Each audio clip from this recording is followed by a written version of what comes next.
Assalamualaikum warahmatullahi wabarakatuh. Semangat pagi, sahabat muda akuntansi. Jumpa kembali dengan saya, Puji Wibowo, dalam pembelajaran akuntansi keuangan menengah.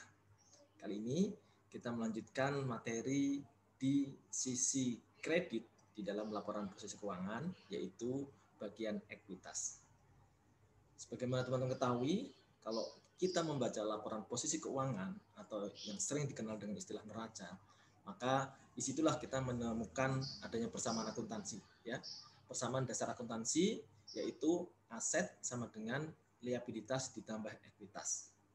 Maka kalau orang menggunakan formula ini, kita bisa menggunakan dengan istilah ekuitas itu adalah selisih antara aset dengan liabilitas. Makanya kita sering mendengar istilah bahwasanya ekuitas ini merupakan nilai residu, ya, nilai residu karena hasil pengurangan dari aset dan liabilitasnya yang menghasilkan ekuitas, ya.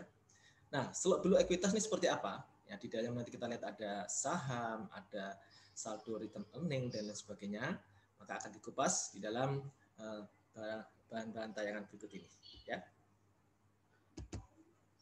Nah, secara umum teman-teman bahwa kita mengenal bentuk organisasi bisnis, ya.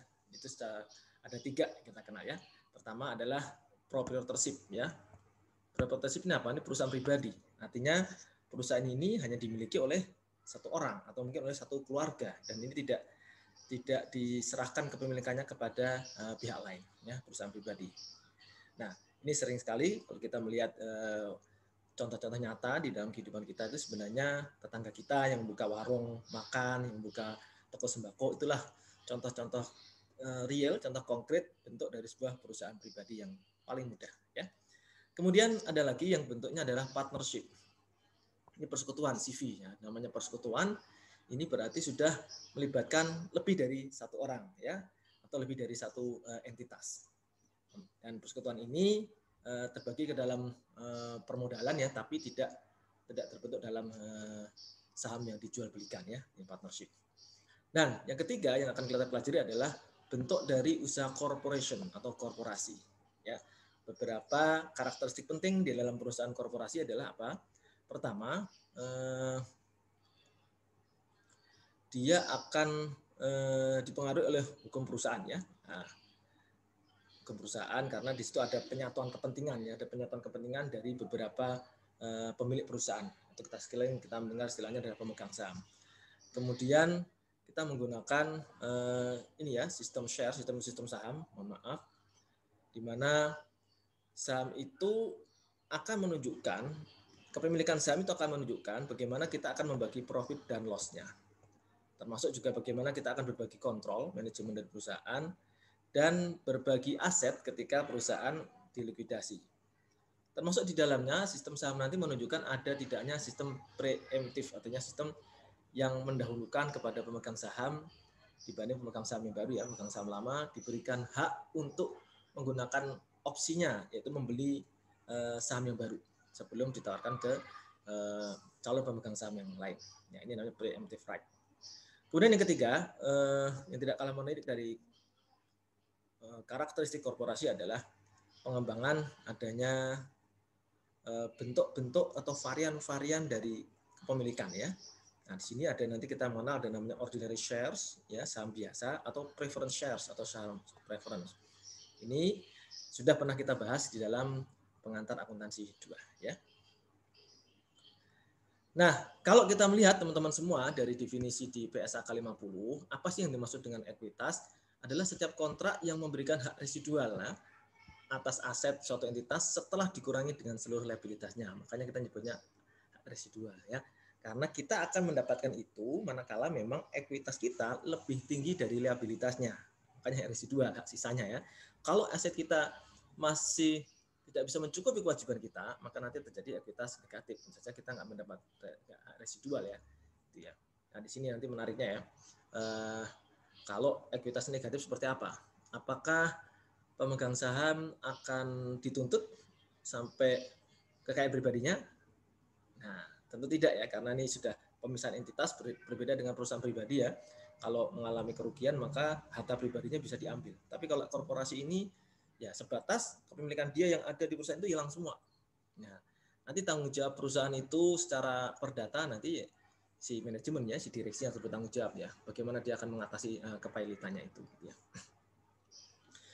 Nah, kalau kita melihat teman-teman komponen ekuitas di PSAK 1 itu secara umum terbagi ke dalam beberapa hal penting ya ini ya. Ada ini atas dan bawah ini kelihatannya kurang lebih sama ya. Ada share capital modal saham ya. Di mana di dalam modal saham itu nanti ada ordinary share sama premium preference share ya. Kemudian ada di dalam modal saham pun ada namanya tambahan modal di store. Ya, tambahan namanya kalau modal di store namanya paid in capital ya, modal yang sudah di store. Ya. Kemudian kok tambahan namanya additional paid in capital. Ya. Di sini nanti kita akan melihat ada tidaknya selisih nominal dan harga transaksi di mana di situ nanti akan menimbulkan premium gitu ya. Kemudian juga ada transaksi kombinasi bisnis entitas pengendali. Ya, ini nanti diperhatikan ya. Saldo laba dia adalah return earning, kemudian komponen ekuitas lain adalah berupa akumulasi OCI, other comprehensive income, di mana selisih transaksi ini ada juga komponen ekuitas lain yaitu selisih transaksi yang tidak menyebabkan hilangnya pengendalian. Maknanya apa? Kalau ada transaksi yang menyebabkan harus mengoreksi ekuitas, ya disinilah namanya komponen ekuitas lain ya. Tapi itu bukan berarti akan menyebabkan berkurangnya pengendalian perusahaan ya.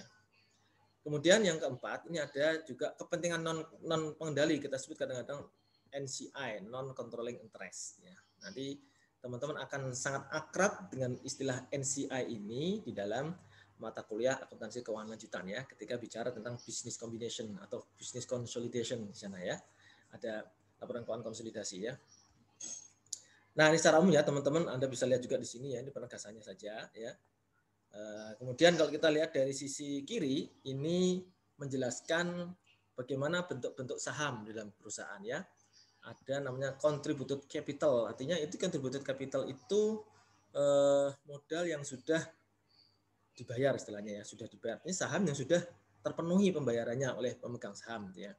Nanti kita lihat apa sih bedanya sama yang di luar ini gitu ya. Nah, di sini ada ordinary shares, ada preference shares. Bedanya apa? Nanti kita lihat di slide berikutnya. Kemudian masing-masing ini kalau dijual dia akan menimbulkan share premium ya, karena kita lihat apakah nilai nominalnya itu bisa dilampaui oleh harga pasarnya. Ya, kalau harga pasarnya lebih tinggi dari nilai nominal atau nilai par di saham ini, maka akan timbul share premium sebagaimana obligasi yang kemarin kita pelajari ada premium ya. Nah, di sini ada namanya share premium ya. Kemudian tidak kalah pentingnya dua sumber utama ekuitas selain contributed capital adalah retained earnings, yaitu merupakan akumulasi dari laba perusahaan tahun-tahun sebelumnya.